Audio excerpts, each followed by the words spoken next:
I don't know whether to feel gypped or to feel blessed. Feel a little bit gypped that, you know, the slot that I ended up in is right after lunch because everybody's had a good feed. That's a nice time to kick back and have a sleep. And some of you probably snuck in here to do exactly that. That's all right. Oh, just in the front row. Although, I kind of feel blessed that I actually got this room because it's so bloody cold in here. So you're going to have to stay awake. Listen to what I've got to say. So my name is Scott Ray, and I work for DigiCert, and I put some credentials up there. And I want to touch on those because they have some context to what I'm going to talk about today. I've actually been doing PKI for a long time, maybe close to 20 years, and in one form or another started out in a country like this one. Originally from Australia, been here in the US about 15 years, and almost exclusively spent my time working in PKI environments, one or the other, during that period. A lot of my recent experience has been around architecting and ensuring that policies and processes are correct for PKI. But I spent lots of time in the early days actually integrating PKI into applications. And as you will hopefully find out by the end of this presentation, bolting on security or bolting on a PKI is not necessarily a good way to start out and plan to implement security. And I've learned that in the first part docs. So I have spent some time down in the weeds, and I do still currently spend time down in the weeds of the technology, not as much time as I would like, but it's nice to have the option available to me. So we're going to spend roughly about 50 minutes. Hopefully everybody can hear me okay, because I sound all right from here. You guys in the back, you're all good. I am going to talk a little bit about trust and PKI, and there's probably a bunch of you here who might go to sleep through some of this, and that's quite okay. Wasn't necessarily made aware of what the experience of those attending would have, and so there's some background stuff here, and a lot I'll skip over, and folks can refer to it later on. I do want to cover in detail, though, some of the implications of trust and PKI. And that'll become apparent in this presentation. I'm going to give an example of web security, which I think most folks are familiar with, but there's some implementation aspects that are really important to consider when you're thinking about perhaps utilizing that same infrastructure for the Internet of Things. The Internet of Things, by the way, can refer to a lot of things. Maybe it's identity of things, Internet of Things. IoT is just a well overclocked acronym. And it was really interesting at CES this year. I don't know if any of you attended CES in Vegas. Not my favourite town, but it was just heavy-handed in regards to everybody was doing IoT. It was the flavour of the month. And so I think that we will still find a consolidation of the market and what it actually means. And so I think today's topic, hopefully to all of you, is relevant. I'm going to talk about those traditional PKI principles that are a part of implementing a web PKI, and then apply them to what differences you might want to take into account if you want to utilize security in an IoT context. I'm going to give another example at the end of the day of what's happening in grids used for supercomputing, and some of the unique implementations that they use, which, whilst not a traditional IoT implementation, as I would call it, I think is a good analogy to draw. And then, hopefully at the end, provide some advice on what app developers should do when it comes to security, dealing with devices. I should say that I have spent a lot of time recently focused on devices in the medical field. I know we had an excellent talk from gentleman from Productivity yesterday, talking about some of the issues that are there. And these are real issues that need to be dealt with. And unfortunately, if we take the approach of web security, which is part of the reason why we're going to go through an example of web security, which is, start out and make everything available right off the bat and go then worry about bolting on security afterwards, you're actually going to run into some issues, and that's not an approach. So, some initial concepts about establishing trust, because essentially this is the context of what I'm talking about, trust between two devices, whether that's to exchange data or to facilitate services one with another, is exactly what we're trying to do. So I have a definition of trust up there, but probably the most important thing that I want you to take away from today is that, trust cannot be established by technology alone. And a lot of folks think, hey, if I want to implement security, if I could choose public key cryptography, I just bolt it on and I'm secure. And in actual fact, what you end up with is PKT, or public key technology, and PKT does not actually establish trust, because you also have to take into account policies and procedures around how that PKT is implemented. Otherwise, you may never establish trust between two entities. And you also have to take into account the relationships and liabilities that are going to come into play when those two entities interact. When you take all three of those aspects together, the technology, the policies, the processes and procedures, and the agreements in terms of liability and use, etc., then that's when you get the actual I at the end of PK. That's the infrastructure. So when you have all three elements, you end up with a PKI, and if you take anything away from today, it's the crypto, which is PKT, does not establish trust alone. You have to take into account the other aspects. So, we have PKI that underpins the trust on the web these days. It's been around for a long time. And generally speaking, I can't actually think of an issue where the protocol itself has been an issue. Generally speaking, the chinks in the armor of PKI for web security has generally been implementation issues, whether it was the wrong algorithm or wrong key size that we used, etc. These are all implementation algorithms to do with policy, or a misunderstanding of who had responsibility for what. So maybe part of the relationship aspect of public key crypto. So actually it wasn't the technology itself that was the issue, it's how you implement it and how you use it. So essentially,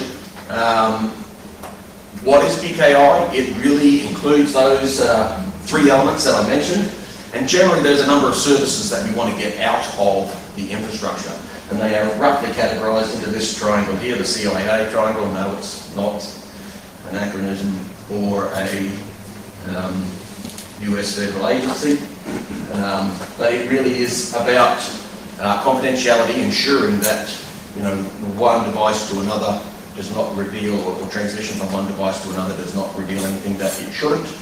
It's about integrity, and that the message that's sent is actually the message that was received. It wasn't changed, modified, deleted along the way.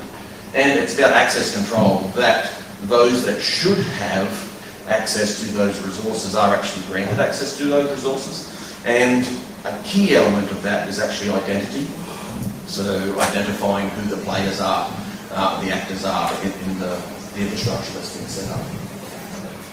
So again, generally speaking, the web PKI, confidentiality, there are a number of tools that are utilised, and I'll briefly run through some of those. I don't think I need to cover that. I think we've been through those all right. I want to talk specifically about an implementation of PKI, which is the internet with PKI. Generally speaking, you have somebody who is connecting to a service via some user agent, typically a browser, and they're connecting to some resource that's serving up content, a server, and there is a way of making this happen securely. And there are some dependencies that need to be taken into account from the get-go, otherwise you don't end up with security. You may think you have security, but you don't. So here's the general process. I really just wanted to highlight who the players are. I wish I had a pointer, but I left that behind. So here on the right, you basically have two agents at either end that are trying to communicate with each other. On this side, you have a user who's using the browser as an agent. On this side, you have the server, which is the agent that's serving up the content. You have a certification authority that facilitates the introduction of these two, or the reintroduction of these two entities. And then you have the protocol that's operating that allows exchange to happen. The interesting thing about it is this is not just a single entity who is responsible for ensuring that security services are established. And in actual fact, it's the responsibility of the four entities that I've listed up there. Everybody actually has to play a part. Your certification authority that you're relying upon is not secure. You don't establish trust. If the site operator who's serving up the content doesn't configure things correctly, you may not establish trust, and so on and so forth. And so, as a user, we generally think of the web PKI generally being one-directional, in that you have a site operator who is authenticating themselves to the user's agent, so that content can be relied upon that's being sent to them. But also in web PKI, you can establish two-way communication, two-way trust, where the user also authenticates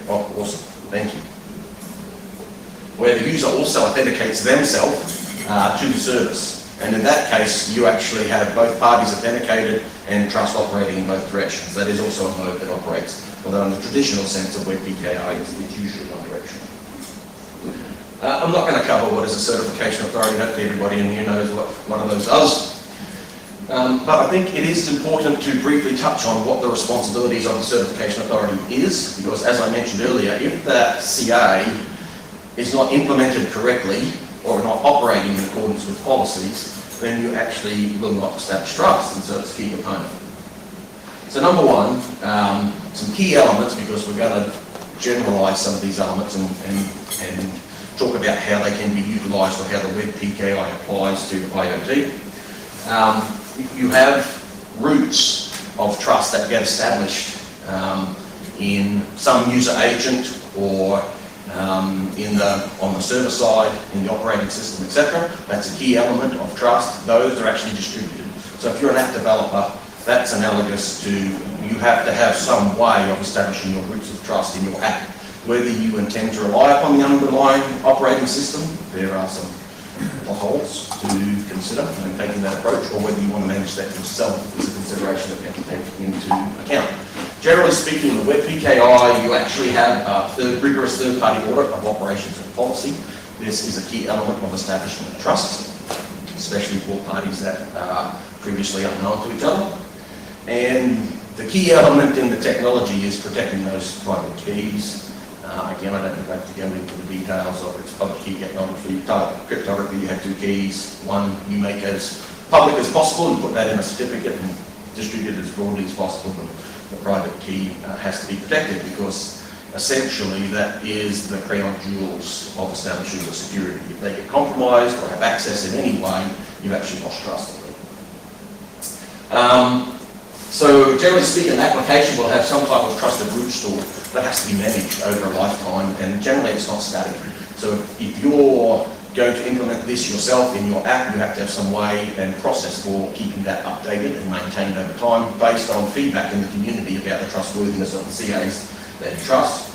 And there are rules that come into play of how that happens. Now, a lot of us probably generally in the web PKI don't think too much about that, but Google has rules about who it lets into its trust store, as does Microsoft, as does Mozilla, etc. and so forth. The list of browsers, Apple, Safari, etc.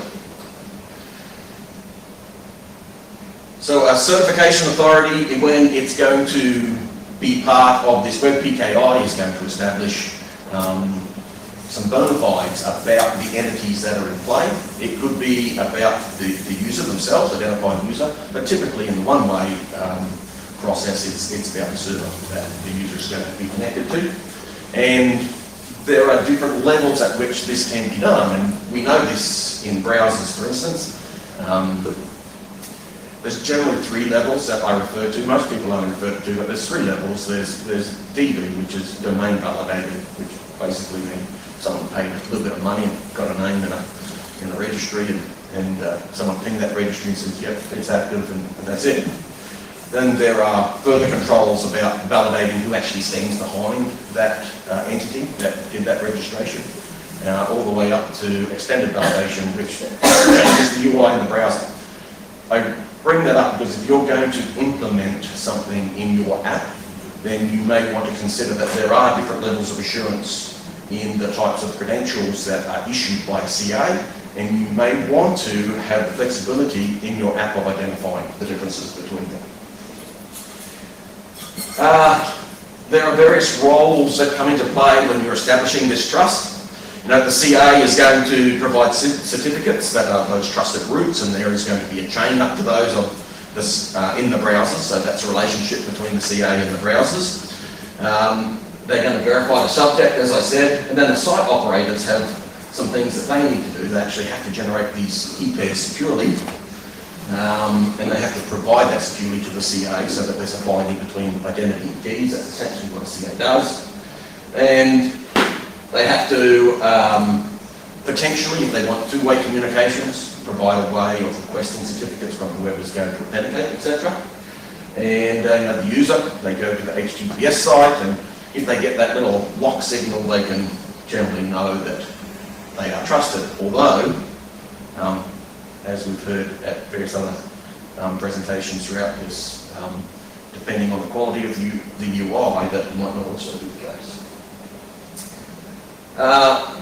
If the route, that route is not in your app, or it's not in the browser, then you're not going to establish trust. But that's not a one-time event. I talked before about, there needs to be ongoing maintenance of whatever trust score that you're going to implement. And you can publish CRLs, certificate revocation lists, or status about certificates that have been issued via the online certificate status protocol. There's SCPP as well, another protocol that's utilised, although not as much. And with PKI, it's typically CRLs and OCSP. A certificate may be revoked, or if it's expired, then generally you will get some type of warning from the user agent to let the user decide whether they want to proceed or not. We heard yesterday about Chrome doing some things with that in terms of guiding the user in the direction that they want to go. And then there has to be ongoing annual audits of the CAs to ensure that they are actually following all the policies that the browser, if that's the root score, or the operating system, if that's what the browser is relying upon, are still being met. And if there's not, there has to be some remediation to remove those roots of trust. Okay. What is the browser's role in the establishment of trust? Well, they are actually going to publish, generally not widely, but they do publish a set of requirements that says, what's necessary in order for you to get into my trust store, to be trusted with your roots. And generally speaking, over time that can be a challenge. If, for instance, you're a new certification authority that's starting up today, essentially you will get distributed in today's version of that browser, which will probably have a very small population that relies upon it, and it can take up to 6-7 years before you have ubiquitous distribution if you were to start out today. And so one way of solving that issue that some of today's certification authorities will do is they will employ a mechanism called a cross certificate. So you take somebody who's already in the browser and convince them to cross-sign your root so that you suddenly have trust in backwards compatibility. And that process in and of itself is a challenging process to ensure whoever's going to cross-sign you to trust you that you are following the processes that they have to follow in order to keep their root in that browser. The browser has to have an update process to allow those to change over time, whether it's new ones or old ones that expire, that are going away, or have key sizes, etc., that are no longer utilised. And the browsers periodically review the audit data. Typically they rely upon third-party audits. It's Web Trust 2.0 these days, that a CA usually has to go through on an annual basis to demonstrate a number of controls and criteria to an audit organisation that specifically has a set of controls around how CA should operate, and browsers typically rely upon that for passing various grades, levels of assurance in the application itself. So again, for app developers, if you are either going to rely upon this, you need to understand that this is a process and that there are different levels of assurance in the routes that you rely upon. Or if you're going to duplicate this yourself, then you need to take into account that there are potentially different levels of assurance in the way that CAs operate. All CAs are not the same. So again, the browser has a responsibility when somebody goes to an HTTPS site. They perform a number of checks based upon the certificate that's presented and the path that is being used to return content. I'm not going to go into those too much detail. And again, if something is missing, for instance, it's not generally a root certificate issuing entities. There's generally a range of intermediates in between there. That's one way of partitioning a community so it doesn't get too large, so that CRLs don't get too large, etc. This chain of certificates actually has to be in place for trust to be established. So again, if you are developing your own trust store in your app, you have to have some way of managing, perhaps dynamically, the update of those intermediates.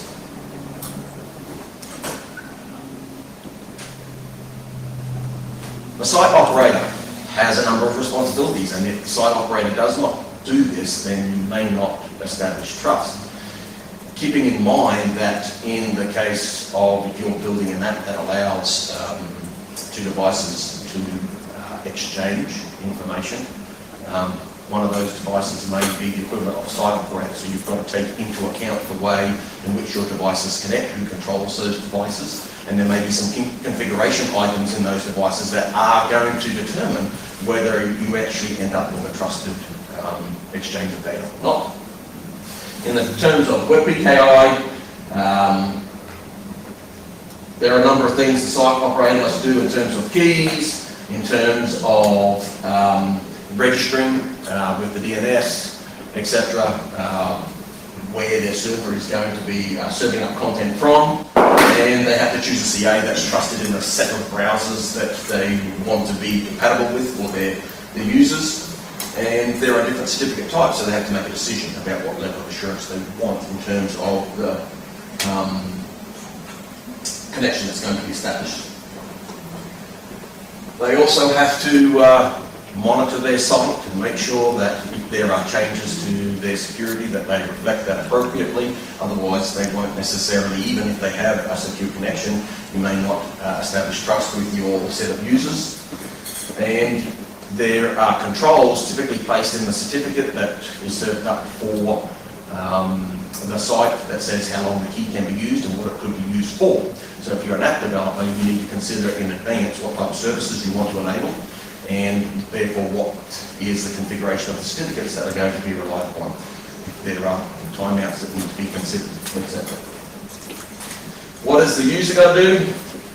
Hopefully they have to protect their user agent, ensure that it's run in a secure manner. So again, if you're implementing an app, you may control that environment, but there are configurations that need to be taken into account that will determine whether security gets established or not. There could be malicious software that interferes with the app that you're developing that you might have to fend off, etc.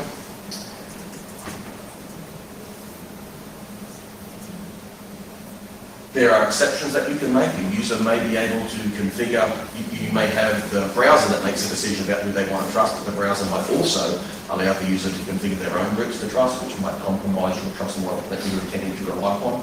Again, if you're an app developer and you intend to rely upon whatever the base operating system or browser or user agent for establishing your security, this is something that you're going to need to know. So, it is not just plug in the technology and I'm secure. There are actually responsibilities that each party needs to take into account, and there are ways of verifying whether those parties are actually doing the things that they need to. So again, coming back to my original point, if you just plug in PKI technology, you don't end up with security. So if you're an app developer, don't think, oh well, I'm just going to rely upon whatever library is going to provide PKT. That's not sufficient to establish trust. So, there are a number of things to consider. I've put some of them up there. One of the key elements to to think about if you're doing something for Internet of Things is a system almost never remains in a constant state. So over time, if there's a configuration change, how do you capture that configuration change, and does it have an impact on your security? Because potentially it does. So you have to have some way of managing that. Not all users have a clear understanding of what their responsibility is in the system. And so, especially if you're dealing with IoT, sometimes it can be really difficult to understand who the real user is. Is it the actual device that you're dealing with, or is it some administrator who's responsible for that device who actually takes responsibility? And that's a key element, especially in the healthcare community. So, generalising PKI, there are essentially three groups of responsibilities. There's a certification authority that acts as the trusted introducer. They are typically binding known identities to keys. It's usually identity-based. And they establish a trust relationship with whatever the user agent is by embedding their roots. Then you have users. So these are the parties that wish to remotely exchange data. It may be an individual, a process, or in case of IT, it may be a device. And they have identity and attributes, other attributes besides identity, that will come into play that may need to be verified. I've said here by a CA, but that could be any trusted third party that you're using for this purpose. And then there's the user agent in the terms of app developers. That's probably the app that you're developing. You have to have some rules about how you establish trust. You have to verify what comes through from the CA, perhaps, in terms of uses and attributes and whether they meet your local trust policies. And then you have to facilitate the encoding and decoding through the PK technology itself. So again, that's the process. A key element of CAs is identity binding, and that's the traditional PKI. It is identity. But if you're going to do IoT, generally speaking, you are not going to deal with just identity. There will be a number of attributes about the device that will also come into play in your trust model. Certificate chains, again, are an important aspect of if you're building your own trust model, how you plan to implement these. Because it's not just a root of trust, and there may be several levels to it, and we all have to chain in order for the PK technology to actually work. So, if we are going to build an app to facilitate integration of devices and interaction of devices, then there are a number of things that we need to take into account in the three categories that I just mentioned and generalised for PKI. The CA will still act as a trusted introducer of the devices, but is it the device user or is it the service or app? That's a question that needs to be asked. It will still bind device identities to keys, but what is the nature of that device identity? You have to understand that's part of the relationships that have to be defined that I mentioned earlier. The user is that party that wants to exchange data remotely, and it could be something that has limited capability. So when designing how much flexibility you want in the trust policies that are going to be implemented, that's another consideration that has to come into play. Again, you have pretty much the same elements in the three areas if you're going to facilitate secure transactions between devices as we demonstrated and we generalised the PKI components from earlier. Your user agent, and this is probably analogous to the app that you're building, are you going to manage a trust store? And if you are, what are those assurances going to be based on? What are the policies that you're going to be using? Which are the CAs that you plan to trust? Because that could change over time. And how do you intend to update those things over time? Establishing secure channels between identified users with known attributes. What happens when those attributes change? That's another thing that you're going to have to take into account. So what are some of the challenges? When you're dealing with the device, it's difficult to know who speaks authoritatively for that particular device, unless this is spelled out clearly in the relationships in the PKI that we mentioned earlier.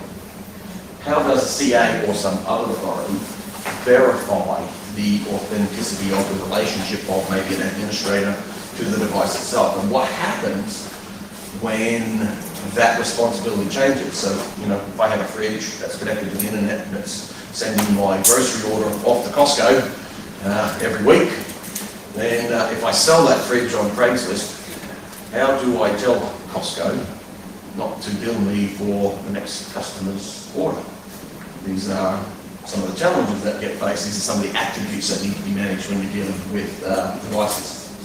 The other question that comes up is what actually constitutes an identity of the device?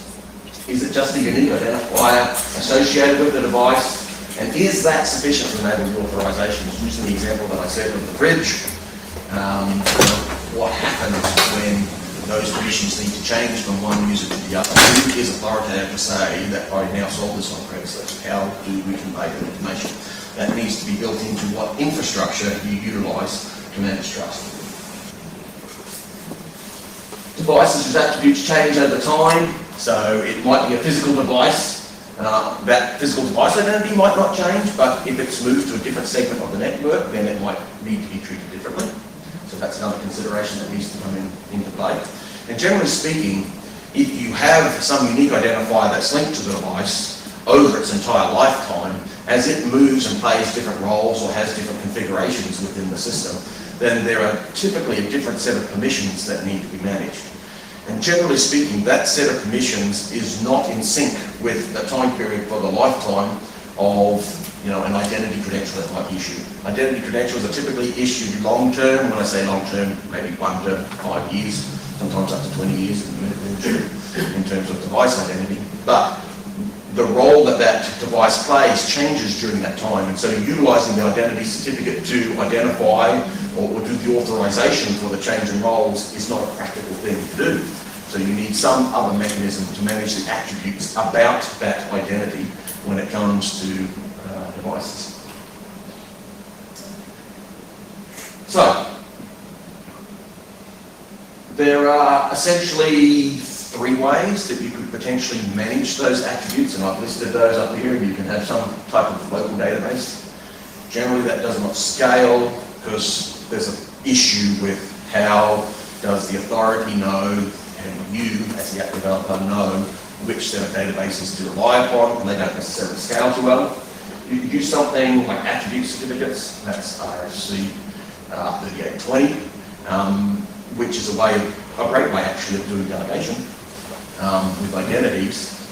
But generally speaking, you have much shorter lived certificates, so you can say, you know, I have my identity certificate, I can delegate a new certificate from that identity certificate using attribute certs. And these are the attributes that it's good for, and you can give it a shorter lifetime. That is one way of doing it, but it's not necessarily an efficient way of managing attributes. Or you could use some type of other mechanism of delivering the attributes. SAML assertion is a common way of having a shorter lifetime that is linked or associated with the identity credential for the device in some way. So those are 3 potential options that you could utilise for managing the shorter term attributes that are linked to the identity of the device itself. And I want to do a quick review of how this is actually utilised in supercomputing today. And although I wouldn't necessarily call it a traditional device or an IoT implementation, I think there are not a lot of analogies that can be drawn when you are implementing security for IoT. So today in the world of supercomputing, there is a global trust federation that has been set up. And so there are about 90-odd countries that are represented in the Trust Federation, where there are identity providers. Typically in supercomputing, it is always a traditional X509 CAs that are utilised for identifying resources. And those federations act on a global basis. So if there is actually 3 chapters to the federation, one in North and South America, there's one in Europe, and there's one in Asia Pacific. You can be accredited by any one of those federations as a certification authority to meet the standards. They publish what those standards are. And if you're accredited by any one of those bodies, then the other 2 bodies at the annual meeting ratify those decisions so that there are issuers that are then recognised on a global basis. There is namespace partitioning based on where you're from, and so you end up with unique identifiers for those who are issuers of identities in the grid space. In the grid example that I'm going to go through, they utilise traditional identity certificate to then delegate a limited use attribute certificate that has some attributes in it that might be related to a specific job, and then they also use SAML assertions to manage other attributes about the local policy depending on the service that you're connecting to. And this allows anybody who receives an identity credential to be managed locally by their local organisation, but have access to global resources. So if I'm an independent researcher or physicist and I want to do some work on the facility in Geneva, the collider that's there, then I can do so with a locally issued identity certificate and locally managed attributes about my ability to access it. Generally, slices of time on supercomputers and on facilities like the LHC are managed and costly and billed back to an institution. And generally speaking, researchers can gain time on this, but if they mess up in the jobs that they run and they cause an issue, there has to be traceability back to who was the cause of doing it. So I'm going to quickly run through what grids do and how they utilise both attribute certificates and SAML assertions to accomplish this, and then draw some analogy at the end of how this can be applied to setting up security for IoT together. So here is your typical scenario for grids. You have some user who's sitting at a console there. There is typically some workload management that lives out in the cloud that allows them to connect either to compute resources or storage resources, depending on the type of resources that is needed. But in order to get access to this, it has to be managed in some way. So typically the setups can happen in one or two ways. You might have like a private cluster, and so everything might be happened and managed at an individual facility here, and they manage everything from the job, including who has access and what happens if somebody does something wrong.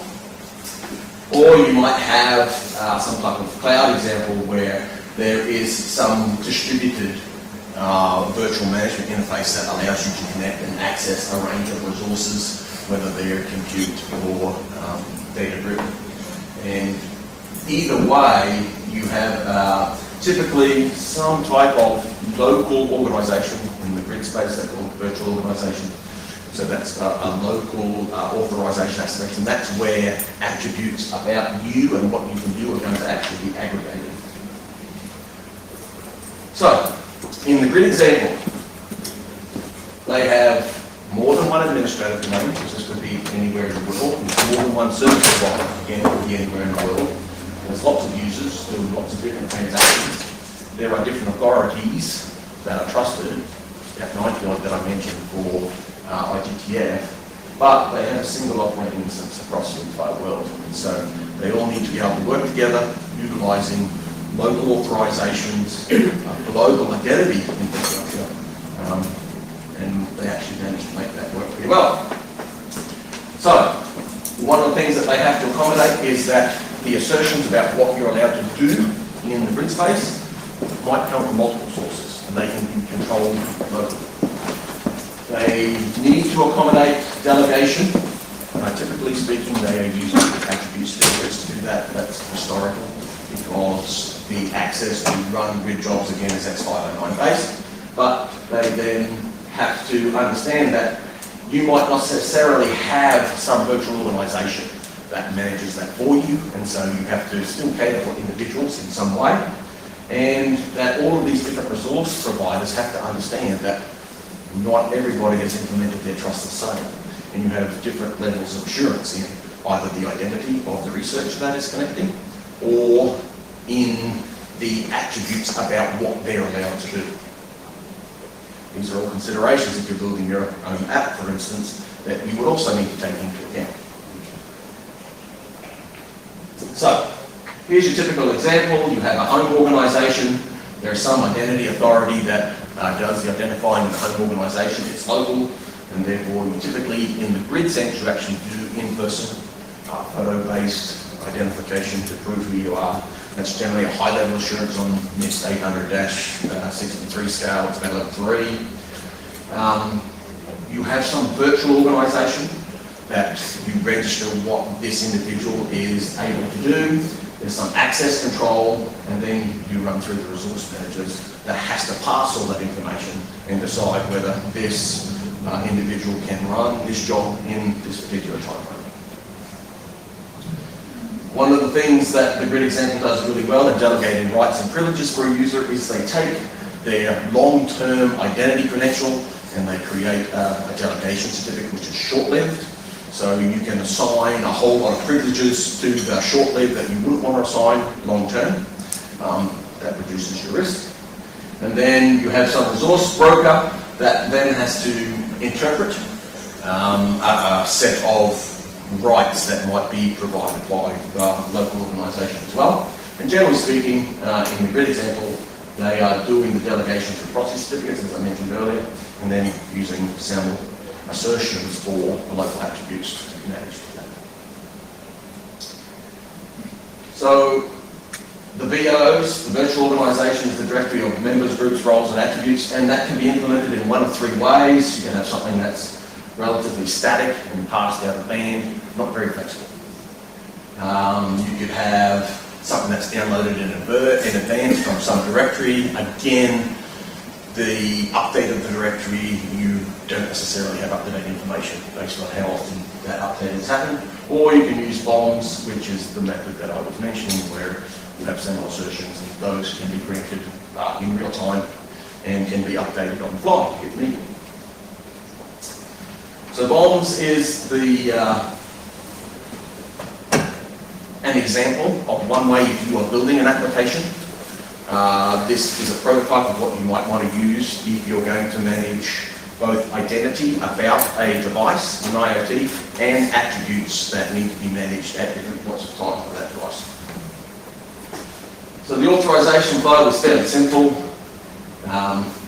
The user authenticates to their local virtual organisation. They are then granted perhaps a proxy certificate and a SAML assertion, which allows the resource manager to then determine whereabouts they need to gather their resources from, and those resources have explicit trust arrangements with the manager, and as long as the right credentials are presented, then it allows very flexible use of resources or movement of data between 2 entities in the system. So in the example of the grid, the attributes can come from many sources because you can be a part of multiple virtual organizations. And so one of the things in the grid world that they understand, there are really 2 aspects that need to be catered for. There is an authentication aspect, which usually the identity certificate is used for. And then there's an authorization aspect. So based on your identity and the set of attributes that are in the assertions that are provided, you're authorized to do various things. And when you're developing a trust environment for an app that's dealing with devices, you will typically have to deal with those same 2 scenarios. And there will be, as I mentioned earlier, perhaps multiple levels of assurance in the identity credential or the assertions being made depending on the source that they come from, and you need to implement a system that covers for both of those. So what the grid world came up with is the need for another authority. They call it an attribute authority. And it performs a similar role to what a CA does for identity, but it's an authority for the attributes that are then going to be associated with the identity. So what's the translation? For the grid example for an app that's being developed for IoT. So the grid example, you have identity PKI that's being utilized in conjunction with the local attribute authority. Those long-lived identity certificates that we typically see in an identity PKI, by themselves, they're just not flexible enough. to also manage the minutiae around local authorizations for attributes that are associated with whatever particular job is that's being done. And so the addition of the attribute authority service, as well as the traditional PKI, provides the flexibility that is needed. And then making these two services work together is potentially one model for IoT developers. So, what does this mean for those that are developing applications that allow devices to communicate? PKI is a great technology. It's probably the best technology we have for securing things, but it's not something that you can necessarily just bolt on and it will work. You've got to take into account all the other aspects. There's policies, there's relationships, all those things need to be managed. You have to decide whether you're going to do that yourself in your app or whether you're going to rely upon some underlying base system like the Web PKI, but Web PKI isn't necessarily as flexible as probably what you're going to need. At least it has not proven so within healthcare. So you may need to involve establishing multiple attribute authorities, and you have to figure out some way that you're going to trust them. And an easy way of doing that is if you have a set of CAs that you trust, you can utilize that trust mechanism to bootstrap your attribute authority, but you have to have a number of policies and processes that come into place to support that. So, to do that, to trust an attribute authority, you should follow a similar process that you use for establishing your certification authority that just becomes a layered implementation. So you should have some policy that says how they should operate. The attribute authority should publish their practices. That says this is how they implement the policies. The CA will then verify that they're actually doing that, whether themselves or through some certification process. And then they could issue an identity certificate to the attribute authority, which is part of your trust infrastructure already for identity. And then the AA will follow its published policies for issuing attributes to make assertions about devices using that certificate that's been issued to that. And when device attribute change, the local attribute authority can issue a new assertion or revoke a previous assertion, etc., using the same mechanisms that we use today for certificates. And if the attribute authority misbehaves, you have the capability of the CA deregistering or deauthorizing it, essentially. So, what does this mean? That is one model for perhaps implementing trust. If you were to adopt that model, one of the things that you have to be careful about is who you choose as your CA partners, because all CAs are not equal. So you want to take a look to determine which partner you want to work with. Look at the depth and breadth of services that they already provide, what communities they provide services in. What is the risk of doing business with this partner? That's something that you need to understand. Have they had breaches in the past? If so, how have they resolved them? We have to understand that security is a continuum. There is no perfect security. And so generally speaking, it's not a matter of if you've been breached, it's when you were breached and how you fixed it should be the benchmark against which you perhaps grade your potential partners. You should look for a CA that is potentially willing to operate under more restrictive policies and perhaps give you your own intermediate, etc. That gives you a lot greater flexibility in terms of policy enforcement. And you also want to consider whether the model of public trust is really going to be sufficient, because in most cases for IoT, certainly my experience in healthcare here in the US has been that it's not. What's acceptable for public trust is not acceptable for the regulations that are required to healthcare in essence. So, that's the end of my presentation. Any questions?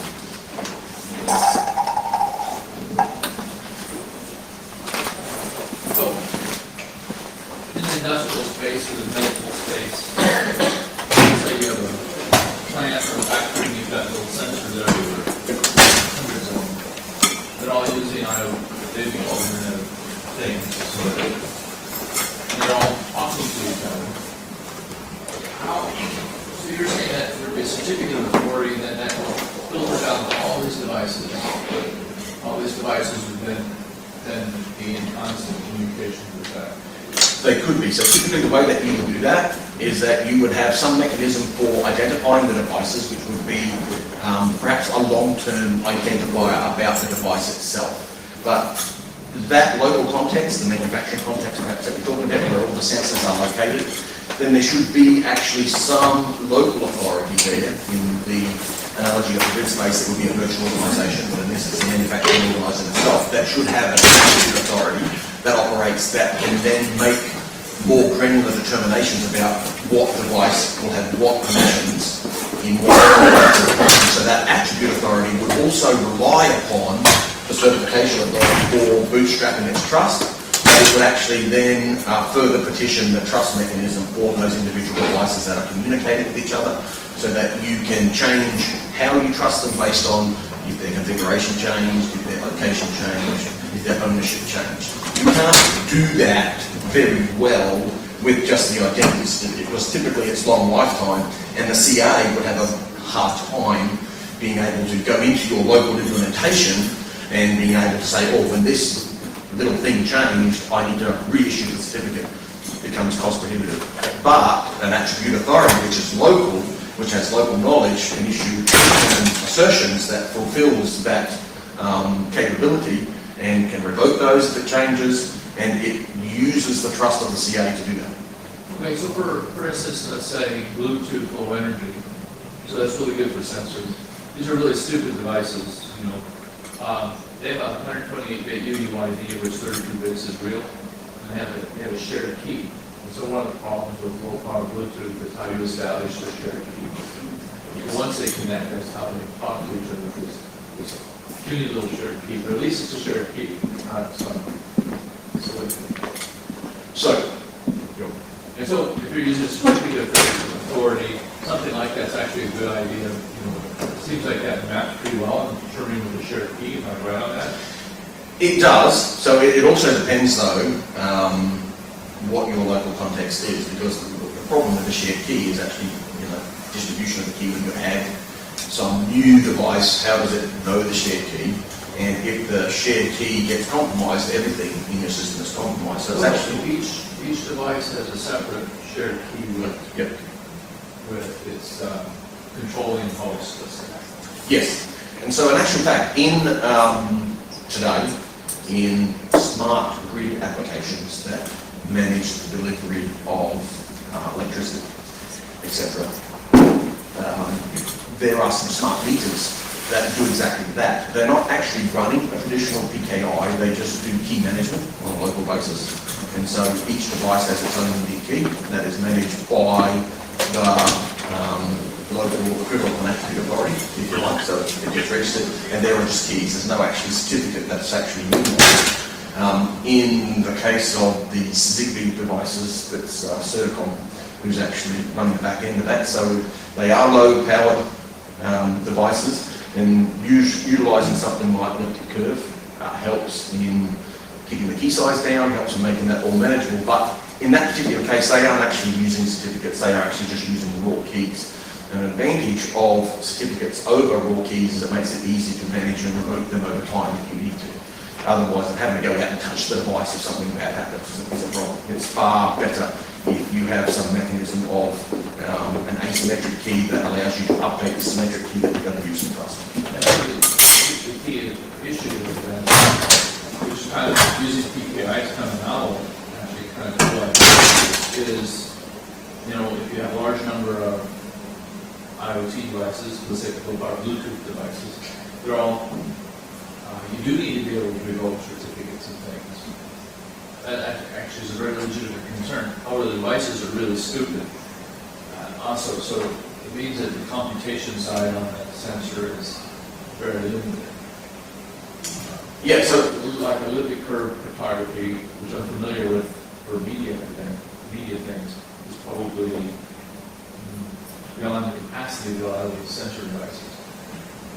So you've got to make a decision, which is why, well, actually in the power grid example that I gave, they probably do have the capacity to do elliptic curve certs, but there are going to be scenarios where you don't have that, and you might have to deal with raw keys.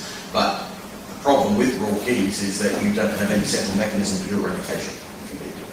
Yeah. And so, so you've just got to weigh up the risks, to the implementation, and so that'll determine whether you're going to use raw keys or whether you're going to use certs. Certainly from a usability aspect and a management aspect, I think using PKI-like certificates is a better way of doing things, because then you don't have to go out and touch things if something goes wrong, and you lose that flexibility if you have raw keys. But you have to make a decision based on the capability of the devices that you're dealing with. Well, it's intriguing because of how to establish the shared keys is kind of. Why don't we, sorry to interrupt, but why don't we wrap up? So we get there. Thank you very much for presenting.